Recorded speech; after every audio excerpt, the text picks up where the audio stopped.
अहोय दोस्तों, वापसी पर स्वागत है। ये मैं हूं ओलिवर, और आज मेरे पास आपके साथ साझा करने के लिए गहरे समुद्र की एक रोमांचक कहानी है। क्या आप एक भव्य साहसिक यात्रा पर निकलने के लिए तैयार हैं? एक क्षण रुककर, अद्भुत, चलो शुरू करें।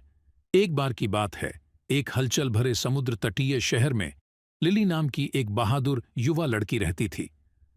लिली ने खुले समुद्र में नौकायन करने और छिपे हुए खजाने की खोज करने का सपना देखा। उसने अपने दिन अपने पिता की जहाज़ों की मरम्मत में मदद करने और समुद्र के बारे में सब कुछ सीखने में बिताए।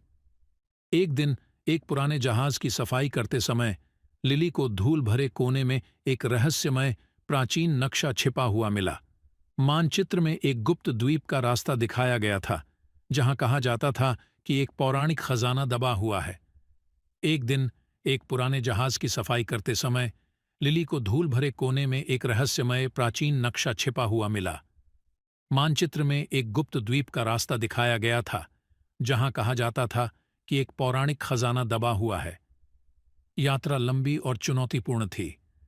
लिली को भयंकर तूफानों, ऊंची लहरों और यहां तक कि डॉल्फिन की एक चंचल फूड का भी सामना करना पड़ा, जिसने उसे सबसे कठिन पानी में मार्गदर्शन किया। कई दिनों तक समुद्र में रहने के बाद लिली ने अंततः मानचित्र से गुप्त द्वीप को देख लिया। उसने अपने जहाज को लंगर डाला और उत्सुकता से किनारे की ओर चलने लगी। उसका दिल उत्साह से धड़क रहा था। द्वीप आश्चर्यों से भरा हुआ था। चमचमाते झरने, रंग बिरंगे तोते और लताओं से ढके प्राचीन खंडहर। लिली ने मानचित्र के सुरागों का अनुसरण किया, जो उसे एक छिपी हुई गुफा तक ले गया। गुफा के अंदर लिली को धूल और मकड़ी के जाले से ढका हुआ एक संदूक मिला। कांपते हाथों से उसने पौराणिक खजाने को प्रकट करने के लिए संदूक खोला। चमचमाते गहने, सुनहरे सिक्के और एक सुंदर मोती से जड़ा हुआ मुकुट। लेकिन सबसे बड़ा खजाना संदूक के अंदर रखी एक छोटी पुरानी पत्रिका थी। यह बहुत पहले नाविकों की कहानियों और रोमांचों से भरा हुआ था। लिली को पता था कि यह पत्रिका अमूल्य है। इसमें उन लोगों के सपने और कहानियां हैं जो उससे पहले आए थे, और इसलिए लिली खजाने और पत्रिका के साथ घर लौट आई और शहर में सभी के साथ अपने अविश्वसनीय साहसिक कार्य को साझा किया। उसने उन्हें दिखाया कि साहस और दृढ़ संकल्प के साथ सबसे बड़े सपने भी सच हो सकते हैं।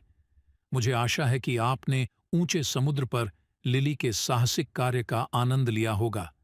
याद रखें, कभी-कभी सबसे मूल्यवान खजाना वे कहानियां होती हैं जिन्हें हम रास्ते में खोजते हैं। अगली बार तक मेरे दोस्तों, अलविदा, और आपके सपने साकार हों।